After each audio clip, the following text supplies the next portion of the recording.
आदाब नाज़रीन, जी सलाम में आप सभी का इस्तकबाल है। आप देख रहे हैं हमारा खास शो। मैं हूं आपके साथ बुशरा खानम फहद। अयोध्या राम मंदिर मामले को लेकर 5 जजेस की आईनी बेंच को फिर से तश्कील किया जाएगा। सुप्रीम कोर्ट में सुनवाई के दौरान 5 जजेस की पीठ में शामिल जस्टिस यूयू ललित के इस मामले से खुद को अलग कर लिया, जिसके बाद अब बेंच की तश्कील फिर से की जाएगी। इस मामले की अगली समाअत 29 जनवरी को होगी। अब सवाल ये उठता है कि अयोध्या मामले में सुनवाई पर तारीख मिलने जाने को लेकर संघ, वीएचपी और साधु संतों के अंदर जो परेशानी है वो अब और बढ़ेगी या खत्म होगी। आरएसएस के सरसंघचालक मोहन भागवत ने पहले ही कोर्ट की तरफ से हो रही देरी के चलते अपनी नाखुशी जताई थी, तो अब इस मामले पर उनका अगला कदम क्या होगा? इसके अलावा और भी कई सवाल हम पूछेंगे, मेहमानों से जानेंगे, लेकिन उससे पहले आप ये रिपोर्ट देखिए।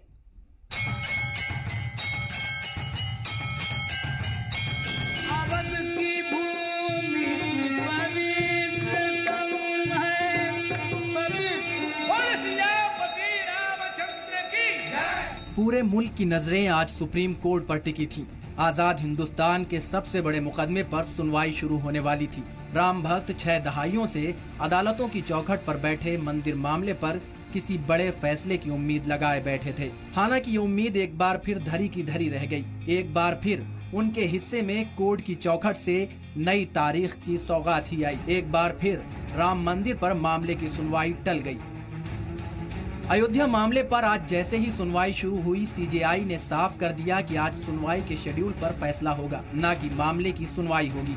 जल्द ही मामले में तब बड़ा मोड़ आ गया जब 5 रुकनी आईनी बेंच में शामिल जस्टिस यूयू ललित ने बेंच से खुद को अलग कर लिया। आखिरकार बेंच ने बिना किसी सुनवाई के इस मामले में 29 जनवरी को अगली तारीख मुकर्रर कर दी। बेंच आज एडजर्न होगी, 29 जनवरी की डेट लगी। क्या आपत्तियां रही हैं? देखिए, मुस्लिम पार्टी चाह रही हैं कि वो मैटर जो है वो अपने हिसाब से जो भी हो, उन्होंने ऑब्जेक्शन किया है बेंच के कॉम्पोजिशन के लिए जिसमें मैटर एडजर्न। लेकिन आज सुनवाई के दौरान राजीव धवन ने ये भी कहा था कि वो उन्होंने सीधे तौर पर नहीं कहा कि यूयू ललित हटे। सीधे तौर पर नहीं कहा, पर उन्होंने वो पॉइंट आउट किया जिसमें जस्टिस ललित ने कहा कि मैं इस मामले को अब फर्दर नहीं सुनूंगा। जजेस के बीच में आपस में सलाह मशवरा भी हुआ था इसी चीज को लेकर के? हाँ, सलाह मशवरा हुआ था और जस्टिस ललित ने डिसाइड किया कि वो मैटर को फर्दर नहीं सुनेगा। 29 तारीख को क्या होगा? एक नई बेंच फिर से नई बेंच बनेगी और कोर्ट ने ये भी डायरेक्ट किया रजिस्ट्री को कि वो मैटर जो ट्रांसलेशन अभी भी पेंडिंग है उसको कंप्लीट करे। मुस्लिम पक्ष के जो वकील हैं उनकी यही कोशिश रही है शुरू से कि इस मामले की सुनवाई को जितना हो सके टाला जाए, और उसी आड़ में आज उन्होंने फिर एक टेक्निकल ग्राउंड जो कि 1.5 वर्ष पहले भी उन्होंने उठाया था, डॉक्यूमेंट से 8000 से ऊपर पेजेज हैं, उसका ट्रांसलेशन 29 जनवरी तक मुमकिन नहीं है। इसलिए ऐसा लगता है कि इसको आगे भी टाला जाएगा ट्रांसलेशन के नाम पे। दरअसल मुस्लिम फरीक के सीनियर वकील राजीव धवन ने जस्टिस ललित के बेंच में होने पर सवाल उठाया कि वो एक वक्त अयोध्या केस से जुड़े एक मामले में वकील के तौर पर पेश हो चुके हैं। उन्होंने तर्क दिया कि जस्टिस यूयू ललित 1994 में कल्याण सिंह की तरफ से बतौर वकील पेश हुए थे। इस पर सीनियर वकील हरीश साल्वे ने कहा कि इससे कोई फर्क नहीं पड़ता, क्योंकि जिस मामले में जस्टिस ललित पेश हुए थे वो इस मामले से बिल्कुल मुख्तलिफ था। वो एक मुजरिमाना मामला था। इसके बाद खुद जस्टिस ललित ने केस की सुनवाई से हटने की ख्वाहिश जाहिर की। राजीव धवन ने इसके अलावा आईनी बेंच पर भी सवाल उठा दी। उन्होंने कहा कि ये मामला पहले 3 जजों की बेंच के पास था, लेकिन अचानक 5 जजों की बेंच के सामने मामला गया, जिसको लेकर कोई अदालती अहकामात जारी नहीं किए गए। जिसके बाद सीजेआई ने कहा कि जस्टिस ललित अब इस बेंच में नहीं रहेंगे, लिहाजा सुनवाई को मुलतवी करना पड़ेगा। अब अयोध्या मामले की सुनवाई के लिए नई बेंच तश्कील दी जाएगी और जस्टिस ललित की जगह पर किसी और जज को बेंच में शामिल किया जाएगा। देखिए, ये काम सरकार का है, कोर्ट का है, इस पे हम कोई टिप्पणी नहीं करते। कोर्ट जो भी करेगा हम उस जो है उसको मानेंगे। हम साफ कहते हैं कि हम इससे राजनीति नहीं करते। चाहे जो वकील हो, चाहे जो जज हो, जो भी वो करेंगे वो हम लोगों को मानना पड़ेगा। ये संवैधानिक बात है। इतना दर्द हो रहा हम लोगों को, ये दर्द उनको भी होना चाहिए। वो भी भारत में रहते हैं, भारतीय संविधान के सुप्रीम कोर्ट में वो बैठे हुए हैं, उच्चतम न्यायालय है, और किसी भी न्याय में जब विलम्ब हो तो उसको अन्याय की श्रेणी में लिया जाता है। अब इसमें सुप्रीम कोर्ट भगवान राम और राम भक्तों के साथ, हिंदू समाज के साथ अन्याय कर रहा है, और जब न्यायालय अन्याय करने लगे तो उसकी क्या दुर्दशा होगी, अब इसको उनको समझना चाहिए। देखिए, ये तो सुनवाई हमारी भी रही है। 1986 में जब हमने मुख्यमंत्री को ज्ञापन दिया था तो उसमें ये लिखा था कि साहब इस मुकदमे का फैसला 6 महीने में करवा दिए। उसके बाद हाई कोर्ट में भी एप्लीकेशन दी 89 में, जब हाई कोर्ट में मामला आया, मगर हमारी एप्लीकेशन पर कोई जल्दी नहीं हुई। जब अटल बिहारी वाजपेयी जी के कहने पर वहाँ के सेंट्रल गवर्नमेंट के वकील आए, एडिशनल सॉलिसिटर जनरल, और उन्होंने एप्लीकेशन दी कोर्ट में और हमने भी उसको सपोर्ट किया, तब कोर्ट ने डे टू डे हियरिंग की थी। तो डे टू डे हियरिंग इतनी आसान नहीं होती है। अब इस कोर्ट में मोदी जी को दरख्वास्त दिलवाएं और वो उसमें रीज़न लिखे कि हाँ इसको जल्दी सुनवाई की जाए, हम भी उसको सपोर्ट करेंगे, तब हो सकता है कोर्ट कुछ उस पर ऑर्डर करे। वरना इसमें तो हमारे सीनियर वकील धवन साहब ने 14 मार्च को ही ये रिक्वेस्ट की थी कोर्ट से। उस वक्त चीफ जस्टिस दीपक मिश्रा साहब थे, तो उन्होंने कहा कि हम गौर करेंगे। फिर अभी तक उस वक्त तक तो हुई नहीं। तो इसलिए हम ये नहीं कह सकते कि कोर्ट में क्या होगा, और पब्लिक के टीवी पर डिमांड करने से कुछ नहीं होता है। कोर्ट में कोई डिमांड होती है तो थ्रू एप्लीकेशन होती है, तो उस एप्लीकेशन अगर कोई होती है तो कोर्ट उस पर गौर करता है, वरना पब्लिक डिमांड पर कोर्ट गौर नहीं करता। अयोध्या मामला जब 4 जनवरी को सुनवाई के लिए सुप्रीम कोर्ट में आया था तो इस बात का कोई इशारा नहीं था कि जमीन तनाजा मामले को आईनी बेंच को भेजा जाएगा, क्योंकि अदालत उज़्मा ने बस इतना कहा था कि इस मामले में तश्कील होने वाली बेंच 10 जनवरी को अगला हुक्म देगी। बाद में सीजेआई ने इस मामले की सुनवाई के लिए 5 रुकनी बेंच तश्कील दी, जिसमें CJI Gogoi, justice Bobde, justice Raman, justice Lalit और जस्टिस चंद्रचूड़ शामिल थे। अब जब जस्टिस ललित ने खुद को इस मामले की सुनवाई से अलग कर लिया है तो सीजेआई उनकी जगह बेंच में किसी दूसरे जज को जगह देंगे। यानी मंदिर को लेकर राम भक्तों का इंतजार अभी और लंबा खिंचने वाला है। ब्यूरो रिपोर्ट, जी मीडिया। तो लग ऐसा रहा है कि तारीख पे तारीख का जो ये सिलसिला है वो अभी थमने वाला नहीं है। आज बहुत उम्मीद की जा रही थी, लेकिन उसके बाद यू ललित का जो पेज सामने आया है उसके बाद अब 29 तारीख तक का इंतजार और बढ़ गया है, क्योंकि 29 तारीख को नई बेंच तश्कील दी जाएगी, नई बेंच बनाई जाएगी। उसमें जस्टिस यू ललित की जगह नए जज को शामिल किया जाएगा। हालांकि अभी ट्रांसलेशन को लेकर जिन जबानों में पेपर्स मौजूद है उसको लेकर भी सवाल खड़े किए गए हैं। तो कई तरह की बातें सामने आ गई हैं। सवाल ये उठ रहा है कि इतने लंबे अरसे का जो इंतजार है वो क्या कभी खत्म होगा या फिर इंतजार और बढ़ता चला जाएगा और हर तारीख पर एक नई तारीख ही मिलेगी। उस पर बात करने के लिए हमारे साथ 5 मेहमानों का पैनल मौजूद है, जिनका तारुफ मैं आपसे कराना चाहूंगी। मेरे साथ महेश वर्मा जी मौजूद हैं, बीजेपी के लीडर हैं, आपका बहुत बहुत इस्तकबाल है।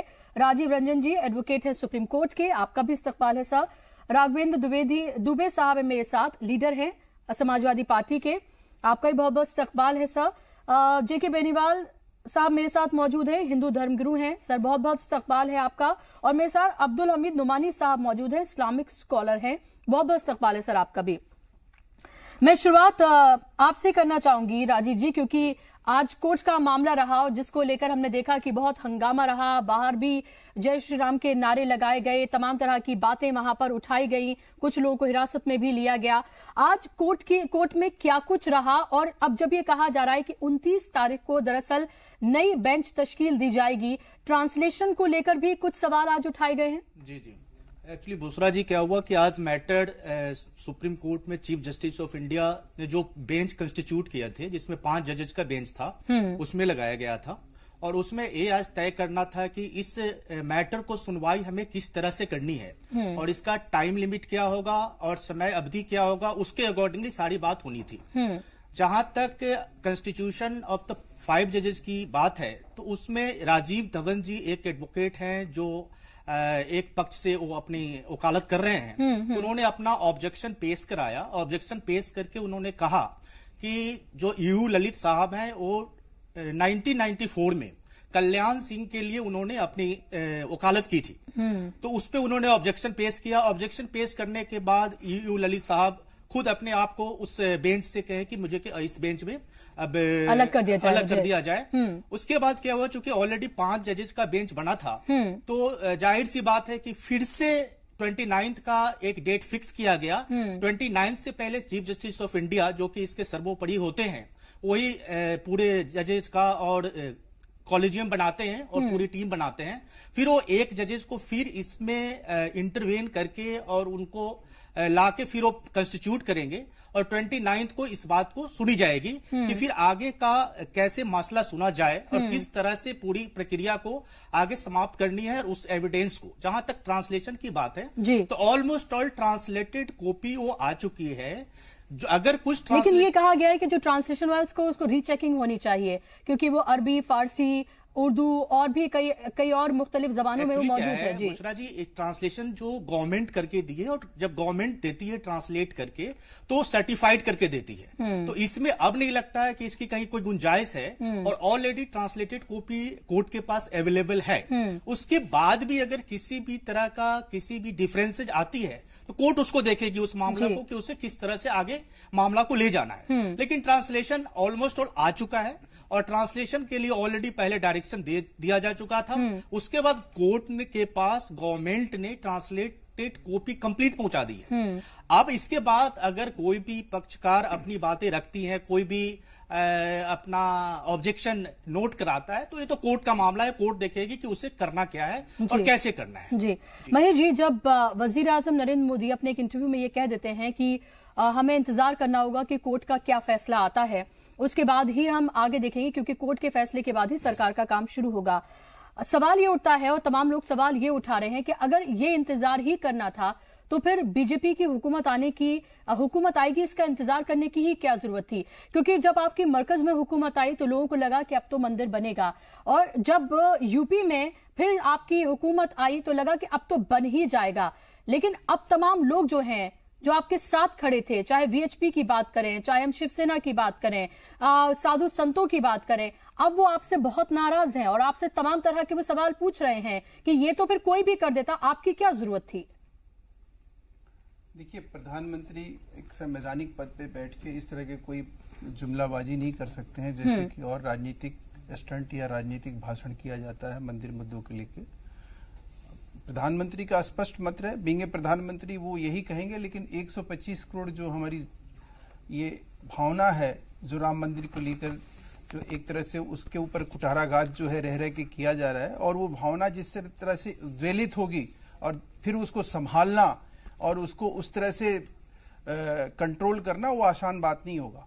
ये आप मान कर चलिए कि ये आज जो भी कुछ हुआ है, राजीव धवन साहब ने जिस तरह की इन्होंने एक टैक्टिस अडॉप्ट किया है कि भाई यूयू ललित साहब जो है, ये उस दिन भी चीज कही जा सकती थी, लेकिन आज इसको सिर्फ एक लिंगर ऑन करने का प्रयास किया गया ताकि उन भावनाओं को भड़काया जा सके। नहीं, आपने मेरे सवाल का सीधे सीधे जवाब नहीं दिया। आप दूसरों को छोड़िए ना, आप अपना बताइए आप क्या कर रहे हैं। मैं कह रहा हूँ प्रधानमंत्री जी जो है वो प्रधानमंत्री पद पर बैठकर कोई भी आदमी यही कहेगा, लेकिन 125 करोड़ लोगों नहीं, जब आप मैनिफेस्टो बनाते हैं तब तो आप इस बात का ख्याल नहीं रखते। जब मैनिफेस्टो में आप सबसे ऊपर इसको रखते हैं कि जब हम आएंगे तो भव्य राम मंदिर बनाएंगे, जब आप आ जाते हैं 4.5 साल आप रहते हैं इख्तिदार में, मेजोरिटी में आते हैं, आप ये भी नहीं कह सकते कि भाई हमारा अलायंस है, दूसरी पार्टियों से प्रॉब्लम है, आप मेजोरिटी में आए हैं, यानी कि आपके पास खुला हाथ है।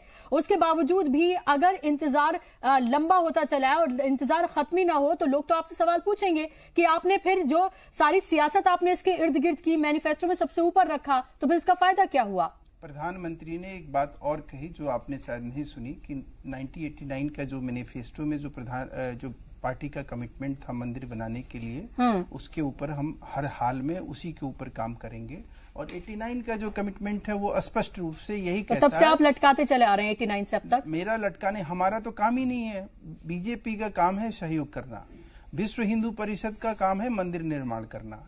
हमारा जो है बुशरा जी इसमें सिर्फ इतना ही रोल है कि हम किसी तरह से इस मंदिर निर्माण में एक सहायक कारक बन सके। जी, भाजपा का काम है राजनीति करना, न कि मंदिर निर्माण करना। अच्छा, तो मुझे ये बताइए, मेरा मंदिर निर्माण से आशा यह है कि ये देखिए, आप समझिए किसी चीज को, अगर आपके भी किसी फंडामेंटल या आपकी भी कोई आपके रिलीजियस पत्ती और पूजा पत्ती पे कोई हनन होता है, तो हमारा काम है being a citizen of India इस चीज का प्रोटेक्ट करना, आपके लिए आपके सपोर्ट में, आपके समर्थन में खड़ा होना। आज जो है अयोध्या में मंदिर नहीं बनेगा, कहाँ अजमेर शरीफ में थोड़ी बनेगा।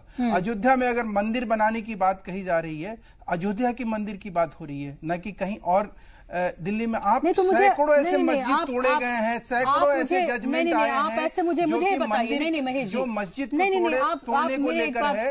आप मुझे एक बात बताइए फिर कि अगर ऐसा ही करना था तो फिर बीजेपी की क्या जरूरत थी? ये तो अगर कल को कांग्रेस की हुकूमत भी आ जाती है, किसी और पार्टी की हुकूमत भी आ जाती है, वो भी यही बात कहेंगे कि भाई हम इंतजार कर रहे हैं कोर्ट के फैसले का, क्योंकि अब ये टाइटल सूट है। नहीं, एक बार मेरी बात सुनिए, क्योंकि ये टाइटल सूट है, अब उसमें अगर आपके बरक्स भी आ सकता है फैसला, फिर आप क्या करेंगे? कांग्रेस का नाम लेके जो है ना, अयोध्या के नाम पर एक तरह से कांग्रेस का नाम लेके आप इस तरह से और इस भावनाओं को जो है ना और आप उद्वेलित कर रही है। ये कांग्रेस वही पार्टी है जो 1954 में जो है ना अयोध्या मुद्दे को लेकर आई और अपने एक जिला अध्यक्ष को राघव दास को अयोध्या से फैजाबाद से जिताकर ले गई, जिसमें सारे लोग उस समय के मुख्यमंत्री और सारे लोग और उस समय नरेंद्र टंडन जी को हराया गया। उसके बाद सारी सियासत ही आपने तो इसके इर्द गिर्द की है, रथ यात्रा से लेकर कार श्रमिकों को वहां तक पहुंचाने तक लेकर सब चीज आपकी तो सियासत ही इसके इर्द गिर्द घूमती है। तो अगर आप नहीं कर रहे हैं, आपने जो वादा किया है राम भक्तों से, तो राम भक्त तो आपसे सवाल पूछेंगे ना कि अब वो कहां जाएं? हम तो कह रहे हैं कि इन राम भक्तों की परीक्षा मत लीजिए। आप ले रहे हैं उनकी परीक्षा? आप उनकी परीक्षा ले रहे हैं? आप उनकी परीक्षा ले रहे हैं? कौन और ले रहा है? बेनीवाल जी, बेनीवाल जी आप बताइए कि आपकी परीक्षा ली जा रही है कि नहीं ली जा रही है? टाइप के लोग आके यहाँ पे जिस तरह के टैक्टिकल फोर्स अप्लाई करके यूवी ललित जी को जिस तरह से आज हटाया गया या हटने पे मजबूर किया गया, ये क्या दर्शाता है? यही दर्शाता है कि हिंदू भावनाओं के ऊपर आप इसी तरह से इल्जाम तराशी आप करते रहिए। इल्जाम तराशी कर रहे हैं आप, इल्जाम तराशी ही आप कर रहे हैं। के लिए कटिबद्ध हैं आप इल्जाम तराशी आज भी कटिबद्ध हैं। प्रधानमंत्री ने कहा जवाब लेने दीजिए मुझे। कोर्ट ने कोई रास्ता नहीं निकाला तो हम जरूर अध्यादेश लाएंगे। ऐसा नहीं कहा गया है, जरूर कुछ ऐसा नहीं कहा गया है, क्यों नहीं करेंगे? ऐसा नहीं कहा गया है। उन्होंने कहा 89 से क्या मतलब था? उन्होंने साफ तौर पर इंटरव्यू में कहा कि हम सुप्रीम कोर्ट का जो फैसला आएगा उसके बाद सरकार का काम शुरू होगा, यानी कि कोर्ट के फैसले का इंतजार किया जाएगा। आप ऐसे कैसे भरोसा कैसे कर सकते हैं कि आपके हक में आएगा फैसला? या तो समर्थन में आएगा या विरोध में आएगा। तो फिर विरोध में आए फिर क्या किया जाएगा? फिर कोर्ट की नहीं मानेंगे आप? फिर कोर्ट की नहीं मानेंगे आप? फिर आपके लिए वो कोर्ट नहीं रही? फिर आपके लिए वो कोर्ट नहीं रही? उनके ऊपर कुठाराघात थोड़ी करेंगे। फिर आपके लिए वो कोर्ट नहीं रही? जैसे सबरीमाला मंदिर में नहीं है, फिर जैसे सबरीमाला मंदिर में नहीं है, बुसरा जी, जैसे सबरीमाला मंदिर में नहीं है आपके लिए। आप देखिए सबरीमाला पे आप क्या कर रहे हैं? ये आपका दोहरा रवैया है। नहीं, हमारा दोहरा रवैया है। दोहरा रवैया है। क्या किया आपका दोहरा रवैया है? पे सुप्रीम कोर्ट का क्या है? बिल्कुल नहीं। आप जब सबरीमाला मंदिर में जब सुप्रीम कोर्ट का वर्डिक्ट आता है तब आप ये कहते हैं कि ऐसे वर्डिक्ट दिए जाने चाहिए जो कबूल हो। ये मतलब किस तरह के सुप्रीम कोर्ट आपको देख के कहे? सुनिए, ऐसे अवसर हैं, जब लीगल अवसर हैं, आपके पास कानूनी अवसर है, तो उस अवसर को, उस राइट्स को, उस अधिकार का हनन नहीं होना चाहिए इस देश में। सुप्रीम कोर्ट में रिव्यू पिटीशन पड़ा हुआ है, स्टेट गवर्नमेंट उसको अपोज कर रही है। क्यों? राजनीति हो रही है। आज सुप्रीम कोर्ट में यूयू ललित साहब अगर इसकी सुनवाई करते, संवैधानिक पीठ में ये बात क्यों लाई गई? पहले इस चीज को अरे चलिए साहब, जहाँ इतना इंतजार सही, कारण यही है, अरे इतना इंतजार सही, इतना इंतजार था तो अब 29 तारीख तक का इंतजार और सही, 29 तारीख तक का इंतजार और सही, नई बेंच बन जाएगी, नई बेंच बन जाएगी। देखते हैं उसके बाद क्या होता है, देखते हैं उसके बाद क्या होता है। बेनीवाल जी, मुझे आप ये बताइए कि एक राम भक्त होने के नाते आप मुझे बताइए कि क्या आपको ये उम्मीद नहीं थी जब मोदी हुकूमत आई थी इख्तिदार में, जब योगी हुकूमत आई थी यूपी में, कि अब राम मंदिर अब तो बनेगा? क्योंकि इसी की सियासत तो ये तमाम उम्र करते रहे हैं। देखिए, हमें बिल्कुल उम्मीद थी। और देखिए, सबसे बड़ी बात है, देखिए यहां पर क्या है कि 70 साल से मामला जो है न्यायिक प्रक्रिया में चल रहा है। 70 साल से चल रहा है, बल्कि मैं तो 66 साल का हूं। मैं जब से पैदा हुआ देख रहा हूं। मैं ये बात छोड़िए, मैं एक राम भक्त के नाते बात कह रहा हूं। आज हमें बड़ी उम्मीद थी, बहुत ज्यादा उम्मीद थी। रातों रात ये लग रहा था कि संवैधानिक पीठ, देखिए 3 जज की बेंच हाई कोर्ट में सुना और 3 जज की बेंच का ये लग रहा था सुप्रीम कोर्ट भी 3 जज की बेंच बनाएगा, ये उम्मीद थी। लेकिन संवैधानिक पीठ बना के एक ऐसा माहौल आ गया, एक जो निराशा थी राम भक्तों में, आशा जग गई भाई आज तो एक ये फैसला कुछ होने वाला है सुप्रीम कोर्ट में। लेकिन जो ही संवैधानिक पीठ का मतलब क्या, उन्होंने यह फैसला करना था कि इशू फ्रेम करने थे। इशू फ्रेम का मतलब क्या है कि टाइम लिमिट फ्रेम करनी थी। भाई ये इशू है, लिमिटेशन, इतना बड़ा केस इतने बड़े झूठे में करना था।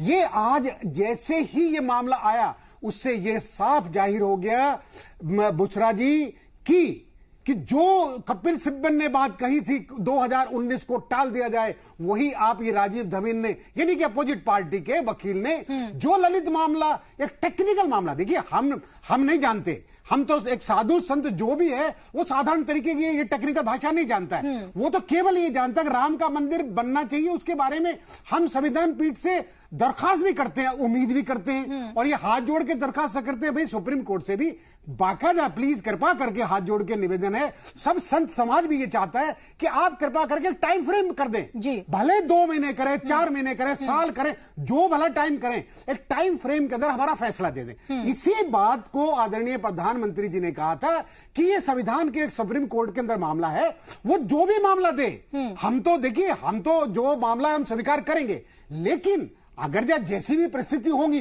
हमें 100% उम्मीद है कि हमारे फैसले में हक में फैसला आएगा। क्यों कि दो हिस्से तो ऑलरेडी दे दिए। दूसरी बात, राम का जो जन्म हुआ, हमारे जो मुस्लिम भाई हैं वो निराकार की पूजा करते हैं, ये सुप्रीम कोर्ट ने फैसला कर दिया है कि नमाज का मस्जिद हिस्सा नहीं हो सकता। इसका मतलब ये हो गया कि निराकार की पूजा आप कहीं भी कर सकते हैं। हमारे यहाँ साकार की पूजा होती है, भगवान तो टेंट में टाट में है और हम लोग ठाट में हैं। ये मुहावरा बच्चा गा रहा है आज, तो हमें तकलीफ दे रहा है, तकलीफ ये दे रहा है। देखिए अब्दुल हमीद नुमानी साहब, तकलीफ हमें दे रहा है। आज हमारे मुस्लिम भाइयों को सोचना होगा कि राम को टेंट में रखना चाहते हैं या महल में बनाना चाहते हैं। नहीं, ये मुसलमानों तक ही महदूद नहीं है मामला, ये तो कोर्ट के अंदर मामला है। अब मुसलमान क्या सोचते हैं और हिंदू क्या सोचते हैं, उससे अलग उठ के संविधान क्या सोचता है, वो इस मामले को देखेंगे। टाइटल सूट का ये मामला है फिलहाल।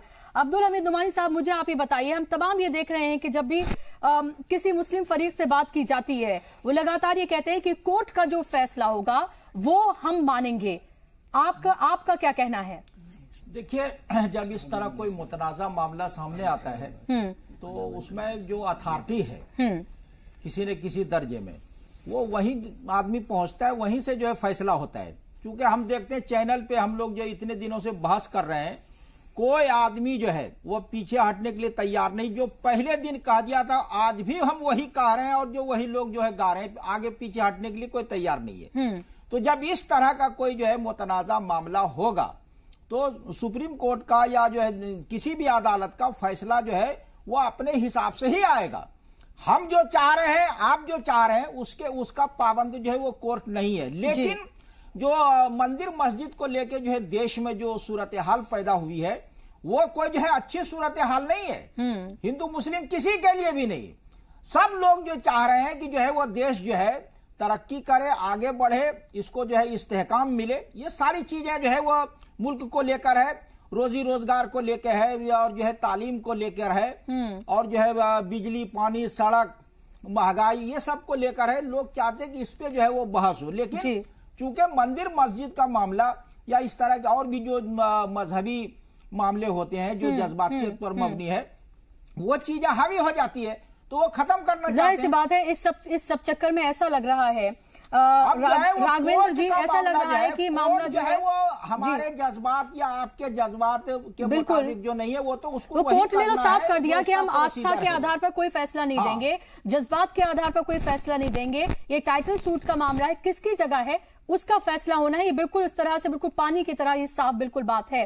राघवेंद्र जी, मुझे बताइए कि 4.5 साल कुछ नहीं किया गया, आखिरी जो ये 6 महीने बचे हैं, इसमें ऐसा लग रहा है कि हर वो मुद्दा बिल्कुल लाया जाएगा, तेजी से उठाया जाएगा, जिससे डेवलपमेंट हुकूमत ने क्या किया और किस तरह की स्कीम्स बनाई, उस पर क्या कुछ किया गया, 4.5 सालों में कितनी नौकरियां पैदा की गई, इस सबसे बात हटाकर बात सिर्फ और सिर्फ हिंदू मुस्लिम मंदिर मस्जिद इस सब तक सिमट कर रह जाए, यही लग रहा है। और इसमें बहुत सारे पपेट्स भी खड़े कर दिए गए हैं, बहुत सारे मुखौटे भी हैं जो एजेंडा तो उनका चला रहे हैं, लेकिन बात वो अपनी तरह से रखने की एक तरह से एक कोशिश करते हुए नजर आ रहे हैं। आपने देखा होगा आरक्षण के मुद्दे पर जिस तरीके से रविशंकर प्रसाद कल बोल रहे थे, उन्होंने कहा आखिरी ओवर है, उसमें छक्के लगेंगे, अभी और भी छक्कों का इंतजार करिए।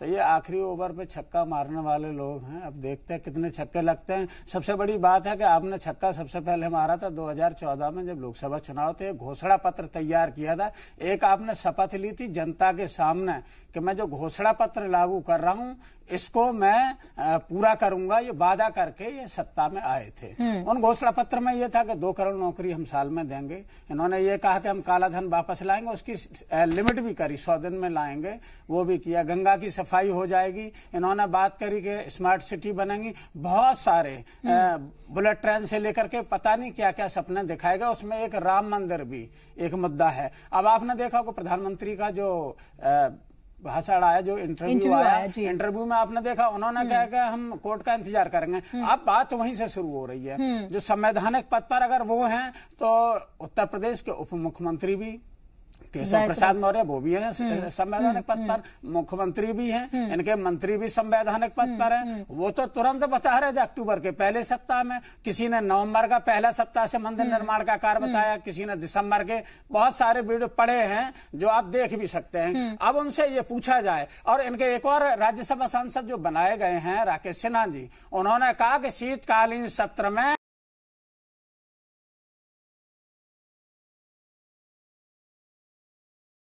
चाहते हैं कि जो जनता से वादा किया वो सारे झूठे निकले, जो घोषणा पत्र था पूरा झूठा। और छटपटाहट जो है वो इसीलिए है, छटपटाहट इस बीच की है कि ये कोई काम तो कर नहीं पाए। अब राम की आड़ में ये चाहते हैं कि हम इस जो हमने पाप किया, राम की कसम खाई, रामलला हम आएंगे मंदिर वहीं बनाएंगे, कसम राम की खाते हैं मंदिर वहीं बनाएंगे। भगवान राम की कसम झूठी खाने वाले लोग अगर ये कहते थे कि कोर्ट पे ही निर्भर है, तो आप कसम क्यों खा रहे थे? तो उन पापों का जो उन्हें श्राप भी शुरू हो गया, 3 राज्यों में साफ हो गए हैं, आगे भी इनकी यही स्थिति होने वाली है और जनता प्रश्न पूछेगी। महेश जी, मुझे आप ये बताइए कि जिस तरह से हमने देखा कि रातों रात जिस तरह से ये बिल पास कराया गया है, आरक्षण का जो बिल पास कराया गया है, मुझे बताइए ऐसे ही रातों रात राम मंदिर को लेकर कोई फैसला क्यों नहीं किया जाता? हमने आपको स्पष्ट रूप से भाजपा का जो है जी, एक दिन राज्यसभा की कार्यवाही भी बढ़ाई गई, ठीक है, सबकी रजामंदी भी हासिल कर ली गई, सारी पार्टियां भी साथ में आ गई। जो बोला और आपने बोला, मैं उसका जवाब देना चाह रहा हूं।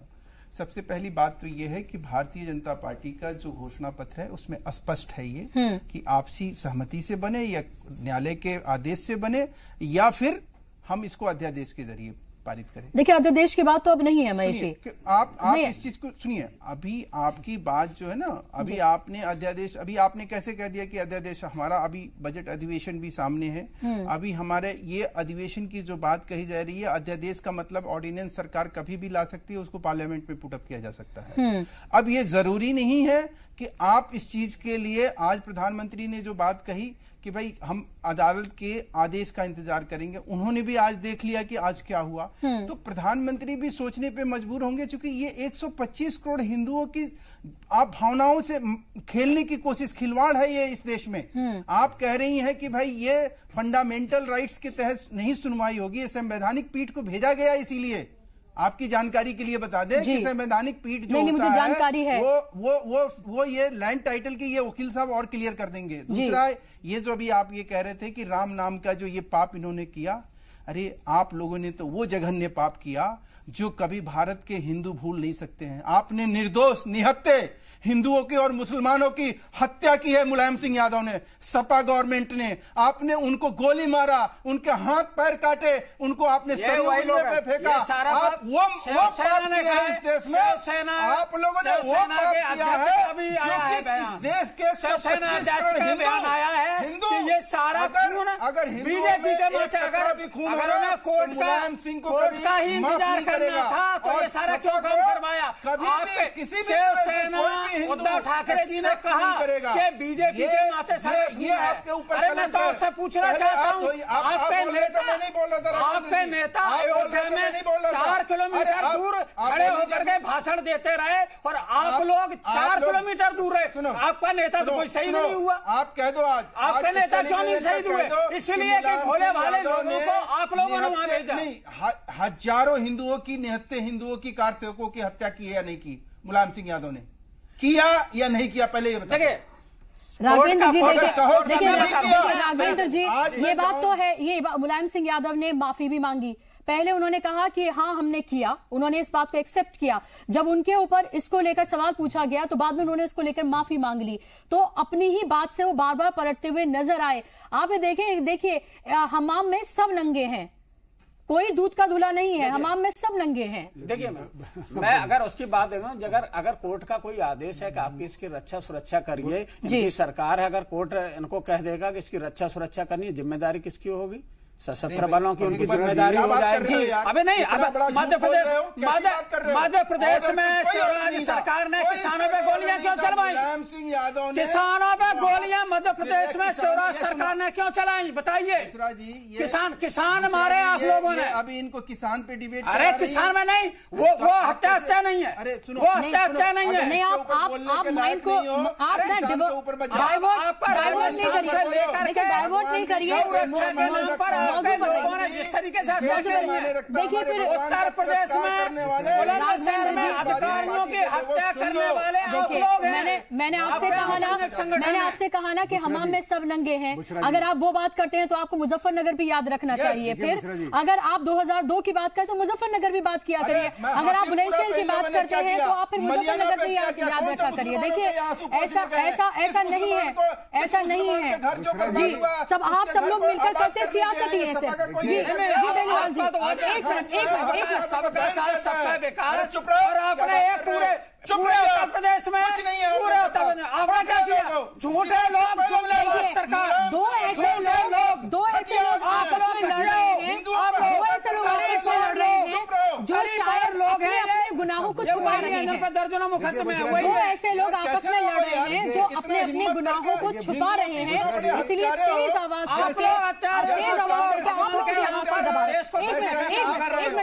देश को ठगने का काम कर रहे हैं।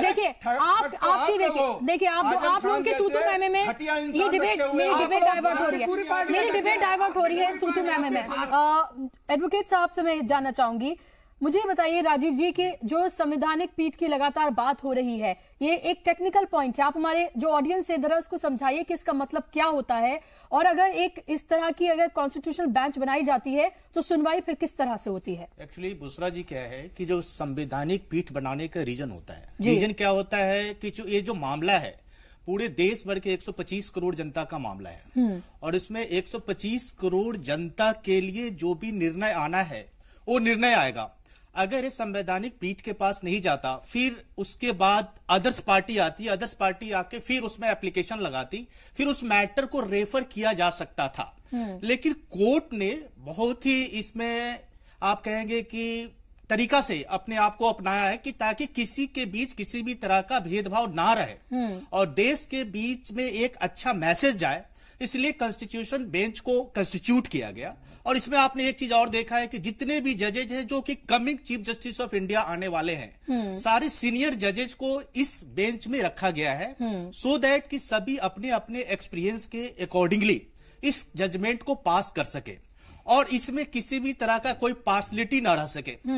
और इसके लिए कॉन्स्टिट्यूशन बेंच बनाया गया, क्योंकि कॉन्स्टिट्यूशन बेंच जब बन गया, जब इसका जजमेंट आएगा तो ऑब्वियस सी बात है कि वो एप्लीकेबल सारे लोगों पे हो जाएगा। फिर उसमें किसी भी तरह की और कोई क्वेश्चन रहेगी नहीं, गुंजाइश नहीं रहेगी, कोई गुंजाइश रहेगी नहीं, क्योंकि जितने भी सीनियर जजेज हैं, सारे सीनियर जजेज पूरे मैटर्स को देखेंगे, सारे एविडेंस को देखेंगे। जो एविडेंस आपका इलाहाबाद हाई कोर्ट में आया था, उस एविडेंस का जो डॉक्यूमेंट्स हमारे बीच सुप्रीम कोर्ट ऑफ इंडिया में आया है, उसको एग्जामिन करेंगे। एग्जामिन करने के बाद सारी पक्षों की बात सुनने के बाद वो अपनी अपनी जजमेंट पास करेंगे।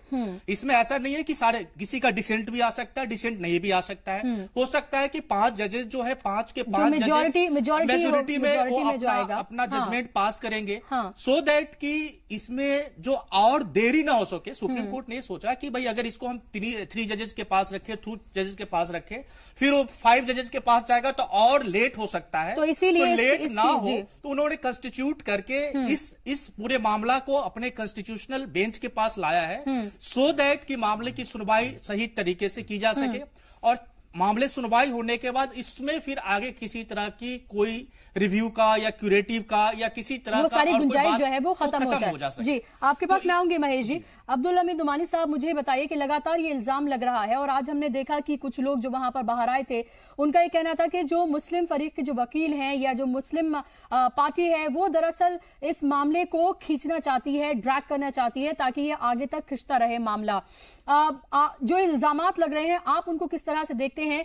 इससे जुड़ा मेरा सवाल एक और ये भी है कि जो इलाहाबाद हाईकोर्ट का जो फैसला आया था, अगर उसी तरह का फैसला आता है या फिर आपके फेवर में फैसला नहीं आता है, तो फिर भी क्या आपको उसी तरह से ये मान्य होगा कि ये एक सुप्रीम कोर्ट की तरफ से आया फैसला है? देखिए, फैसला जो आएगा, चाहे वो आपकी मर्जी के खिलाफ आए या मुआफिक आए, वो तो मानना है, क्योंकि वो अथॉरिटी है। अथॉरिटी की तो जो है जो भी बात होगी, जो भी फैसला आएगा, वो जो है बिल्कुल जो है वो मानना है। और जो इस तरह की जो लोग बात कर रहे हैं कोर्ट के हवाले से, अब जैसे जो है राजू ने भी जो उसको साफ किया बहुत, ये जो बात कर रहे हैं वो जो है ना बराह रास्त जो नहीं, लेकिन जो है वो बेला वास्ता जो है वो कहीं न कहीं जो है निजाम अदलिया पर जो है वो सवाल खड़ा कर रहे हैं। मैं कहता हूं कोई भी वकील अगर कोई ऑब्जेक्शन करता है तो वो जो है जो जजेस हैं या जो सबसे ऊपर है चीफ जस्टिस है, वो जो है उनकी बातों को मुस्तरद कर सकते हैं, रिजेक्ट कर सकते हैं, नहीं आपकी बात नहीं मानी जाएगी, कार्रवाई को आगे बढ़ाई जाए। कोई न कोई उसमें जो है वो दम नजर आया होगा। जाहिर सी बात है, तभी ये फैसला कोर्ट का मामला है, वो अपने हिसाब से आप जो है निजाम अदलिया को नहीं चला सकते हैं, ये बिल्कुल क्लियर है। अगर आप उस पर जो है यकीन रखते हैं, एतमाद रखते हैं, तो आपको उसी हिसाब से चलना पड़ेगा, सब्र करना पड़ेगा और जो है बहुत जो है तहम्मुल के साथ जो है वो आगे बढ़ना पड़ेगा। जी महेश जी, मुझे ये बताइए कि जो तेजी हम दूसरे मामलों में देख रहे हैं, वो तेजी हम राम मंदिर के मामले में क्यों नहीं देख रहे हैं? मतलब ये बात हम आपको कैसे बता सकते हैं कि वो तेजी और वो नहीं, मैं सुप्रीम कोर्ट की बात नहीं कर रही हूँ, मैं आपकी पार्टी की बात कर रही हूँ। हमारी पार्टी, जो आपकी पार्टी को लेकर शिवसेना लगातार इल्जाम लगा रही है, उसने कहा कि जो खून बहाया गया, फिर ये खून ये जाया गया। उनका ये कहना था कि जो कार सेवक मरे वहां पर, क्या वो खून जाया गया? क्योंकि लग नहीं रहा है कि बीजेपी इस मूड में है और उन्हें ये लग रहा है कि अब बिल्कुल आपसे अलग होकर वो अपनी एक अलग तरह से मुहिम चलाएंगे।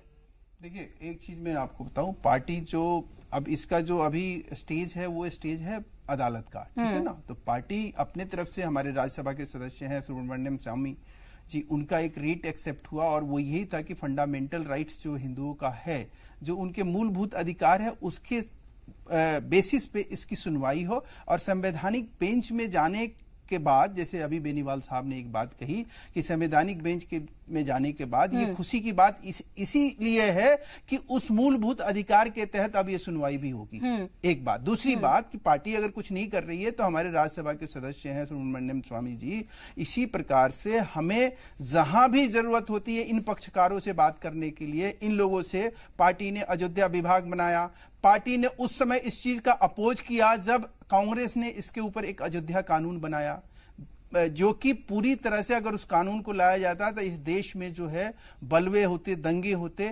फसाद होते। 125 करोड़ जनताओं के आहत करने वाला जो एक कानून नरसिम्हा राव ने बनाया था, जो कि टूटने के 1994 में, जनवरी 1994 में बनाया गया। अब दूसरी बात सुन लीजिए, 25 ऐसे सुप्रीम कोर्ट के डिसीजन है, जजमेंट है, जो फंडामेंटल राइट्स के ऊपर हैं और रिलीजियस कारणों से हैं। अब वो जो रिलीजियस कारण है, उसके ऊपर अगर इस तरह की चीजें आती हैं या कोई ऐसा चीज सर्वोच्च न्यायालय अपना फैसला देता है तो वो किसी के लिए भी मान्य होगा। लेकिन उससे पहले मैं अभी भी आपको कह रहा हूं कि बुशरा जी, आज जो ये डिबेट में आपने मुद्दा उठाया कि इसमें देरी, ये जो देरी हो रही है, इसकी चिंता भारतीय जनता पार्टी अक्षरशः करती है। इसमें कोई भी शक और शुबा की कोई गुंजाइश नहीं है, क्योंकि अगर राजनीति करनी होती, हम अभी मध्य प्रदेश, अभी आपको ये लग रहा है कि तीन स्टेट में जो आपके इलेक्शन हुए, नहीं, 3 स्टेट में जो इलेक्शन हुए, नहीं, आप मेरी बात सुनिए, मैंने आपको पूरा वक्त दिया बोलने का, आप मेरी बात सुनिए। 3 स्टेट में जो इलेक्शन हुए, वहां पर खासतौर पर मध्य प्रदेश की बात करें, आपको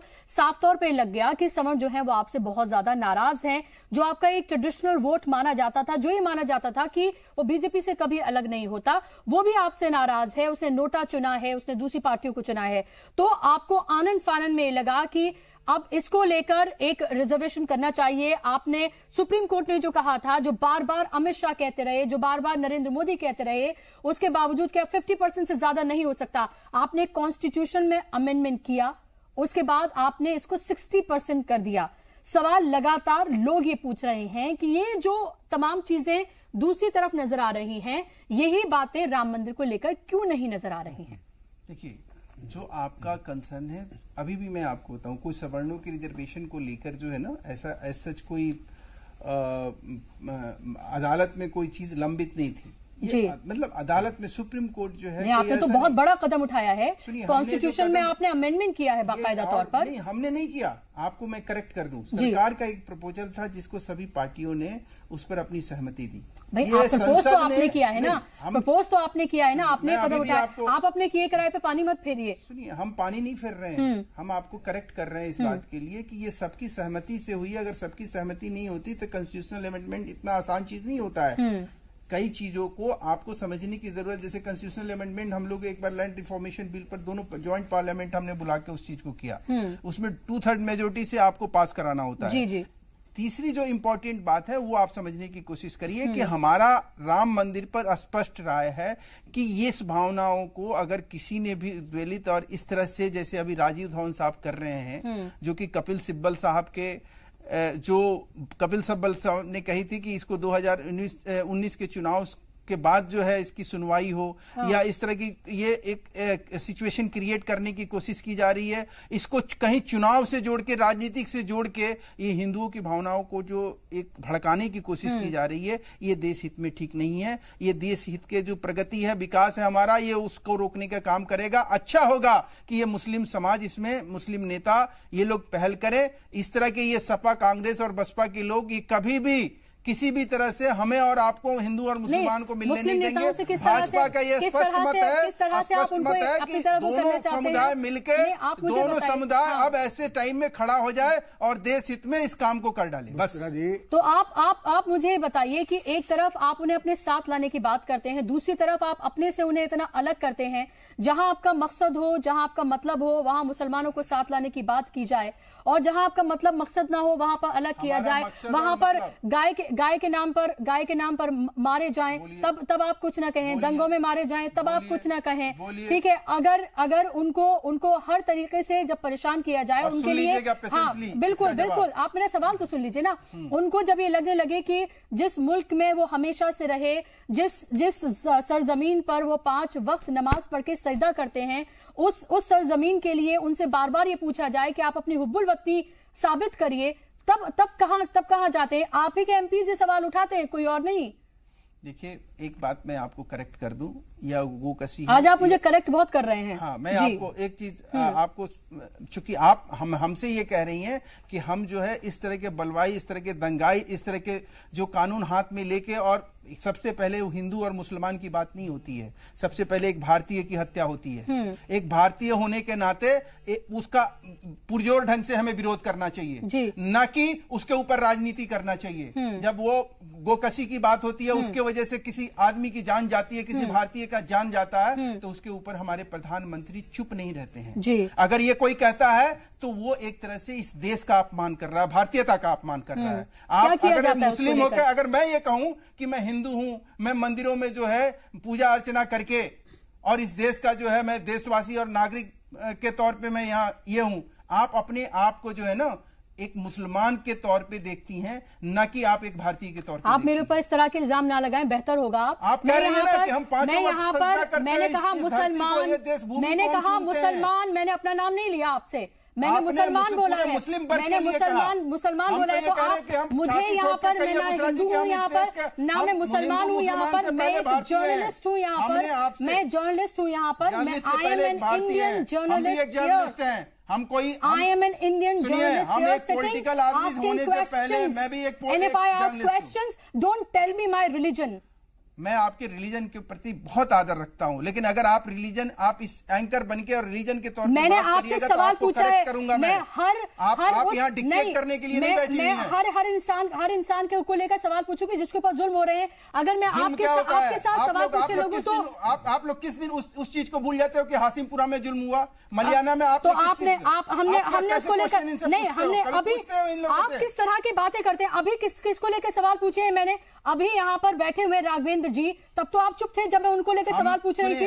हमें इस बात की परवाह नहीं है कि मुसलमान हमें वोट देता है या नहीं देता है। हमें इस बात की परवाह है कि हिंदुस्तान में अगर हम अच्छा काम करेंगे तो हमें एक भारतीय, जो भी देशवासी हैं, वो इस बात को सराहेंगे और हमें वोट देंगे, बीइंग ए पॉलिटिकल पार्टी। मैं बस इतनी ही बात कहूंगा। बुशरा जी, बुशरा जी देखिए ये डिबेट हमारे राम मंदिर पे हो रही है। देखिए साहब, देखिए हम आप पॉलिटिकली बात करिए। देखिए हम हिंदू मुस्लिम की बात ही नहीं कर रहे हैं। अभी हमारे मैं तो एक राम भक्त होने के नाते, नोमानी साहब एक मुस्लिम धर्मगुरु होने के नाते, स्कॉलर होने के नाते, मैं तो केवल एक ही क्वेश्चन करूंगा, मेरा कोई मतलब नहीं है। करोड़ों साधु, करोड़ों राम भक्त हमारे प्रयाग में 14 तारीख से इकट्ठे हो रहे हैं। प्रधानमंत्री जी ने 70 देशों के प्रतिनिधि वहां पे गए, 70 देश, और अभी और 200 देश आने हैं, 200 कंट्रीज उसमें पार्टिसिपेट करेंगे, और बड़े बड़े प्रधानमंत्री, राष्ट्रपति, राष्ट्राध्यक्ष वहां आएंगे डुबकी लगाने के लिए।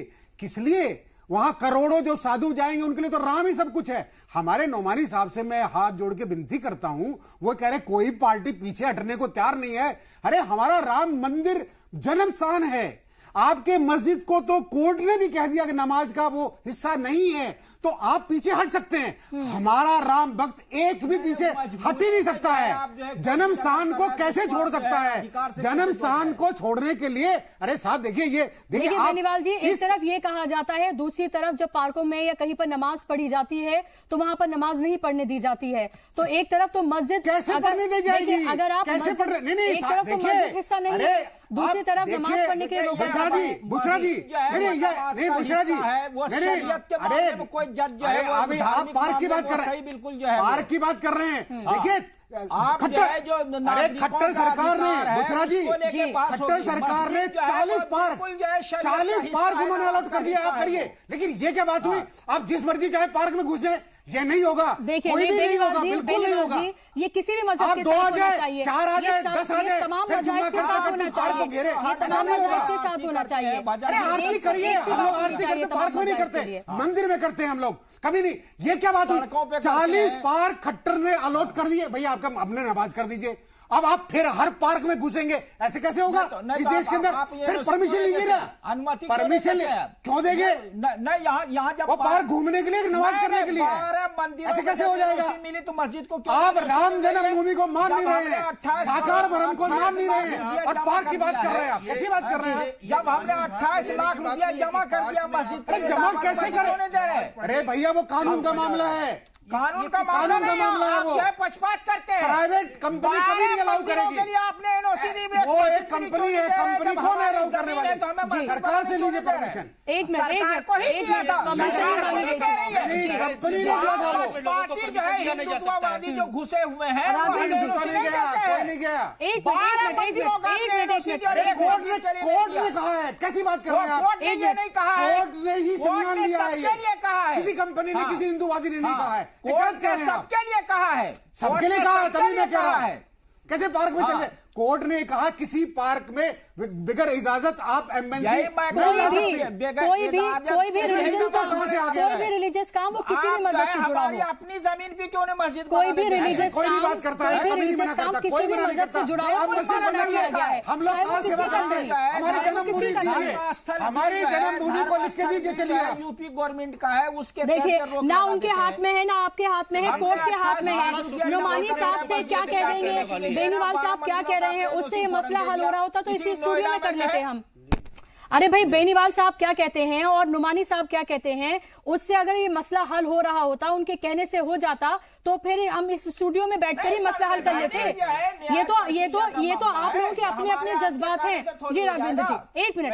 मैं ये कहना चाहता हूँ कि देश भाव और भावनाओं से नहीं चलता है। भावनाएं हमारी भी हो सकती हैं, हम बिंदु हम भी चाह सकते हैं, हमने नहीं, देश हमेशा संविधान से चलता है। ये अजीब सरकार है, अजीब लोग हैं, बीजेपी के लोग अजीब। अब मैं आपको बता दूं, मैं एक आपको कोट कर देता हूँ, एक कोट कर देता हूँ। अरे नहीं, सुनिए, ये बीजेपी के लोग केवल हो सकते हैं क्योंकि इनके देश प्रेम नहीं है, केवल वोटों की राजनीति की फसल उगाने के लिए ये सारा काम करते हैं।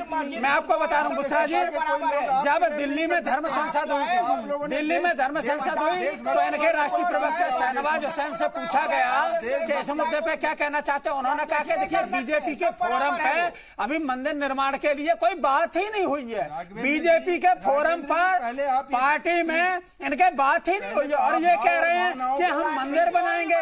ये किस तरीके का मंदिर बनाएंगे? नहीं, मैं तो ये कह रहा हूँ, सुनिए, निर्मला रामचरितमानस में कहा निर्मल मंजन सोई पावा कोई कपट छल छद्र न भावा। जिसका मन निर्मल है, जिसमें छल और छिद्र है, उसको भगवान कभी नहीं मिलते। अब बीजेपी के लोगों के पास देखिए कपट भी है, छल छिद्र भी है। जिस तरीके से इन्होंने वो की, अपनी चिंता करिए, क्योंकि आपकी पार्टी में बहुत सारा इसी तरीके से चल रहा है, इसलिए अपनी चिंता करिए। हमारी पार्टी हमें इसलिए शोभा दे रहे आप करने वाले। अरे बीजेपी के लोग बैठे हैं यहाँ, रामचरितमानस पता नहीं है, राम के बारे में जिनको नहीं पता है। अरे बताइए होया सोई जो राम रचना खा का बढ़ावे आप लोगों को रामचरितमानस बताइए। बीजेपी ऐसे लोगों को बैठा देते रामचरितमानस की चौपाई नहीं पता। चलिए आप ऐसा कर लीजिए, चलिए आप एक मिनट अभी तो उन्होंने तो उसकी रामचरितमानस की चौपाई आपने सुनाई। महेश जी आप भी सुना दीजिए, आप भी तो इतने बड़े राम भक्त हैं, आप सुना दीजिए। ऐसा ही हो जाए, चलिए इसी बात से तय कर लिया जाए कि आप दोनों में कौन बड़ा राम भक्त है। अगर यही कंपटीशन है तो क्या अभी उन्होंने रामचरितमानस की चौपाई सुनाई, आप भी सुना दीजिए। मैं बता रहे आप भी सुना दीजिए। यही लोग अगर कोई इनके खिलाफ बोलता है तो देशद्रोही बताते हैं, रामद्रोही बताते हैं। मैं ये कह रही हूँ ना, आप उनके ऊपर सवाल कर रहे हैं ना, आप उनके ऊपर सवाल कर रहे हैं। आप इनको सुंदरकांड यहाँ से सुना सकते हैं, इनको चुनौती दे रहे हैं। सुंदरकांड से लेकर पूर्णकांड सुनाएंगे तो सुनने से मुद्दा आपका ये जो मुद्दा नहीं आप ये छोड़िए, आप ये बात छोड़िए महेश जी। आप उन पर ये कह रहे हैं ना, आप ज्यादा बड़े राम भक्त हैं, ठीक है, मुझे तो आती नहीं है रामचरितमानस। मैं ये कह रही हूँ कि इन्होंने सुना दी और वो कह रहे हैं कि वो आगे पूरी सुनाने की तैयार है और चौपाई आप भी सुना दीजिए, तो यहाँ पर कम से कम दर्शकों को पता चल जाएगा कौन बड़ा राम भक्त है। आपको बता रहा हूँ, सुन लीजिए। और हम बीजेपी की तरफ से और अपनी कमिटमेंट को दोहराते हुए कहते हैं कि रघुकुल रीत सदा चली आई, प्राण जाए पर वचन न जाए। पर नहीं है, फिर गलत, प्राण जाए पर वचन न जाए। पढ़ी नहीं रामचरितमानस, इसीलिए कह रहे हैं। सुनो आवाज भाषा में आपको कुछ पता नहीं है, इसीलिए सुनो रामचरितमानस निकालो, इसीलिए कह रहे माफी मांगिए यहाँ पर कि आपको कुछ आता नहीं है। रामचरितमानस ये हमारे ही काम है। मुझे लगता है कि राम जो है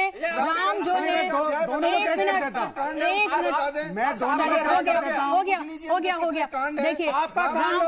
देखिए राम जो है इस कण में बसे हुए हैं। राम सबके लिए हैं, राम इस कण में बसे हैं और राम को इस तरह के किसी प्रूफ की जरूरत नहीं होती। भगवान को किसी प्रूफ की जरूरत नहीं होती, उसे पता होता है कि किसके दिल में वो कितना बसा है, कितनी सच्चाई से बसा है, और यहां पर बैठकर हम ये डिसाइड बिल्कुल नहीं कर सकते हैं। इसी के साथ हमारे इस प्रोग्राम में बस इतना।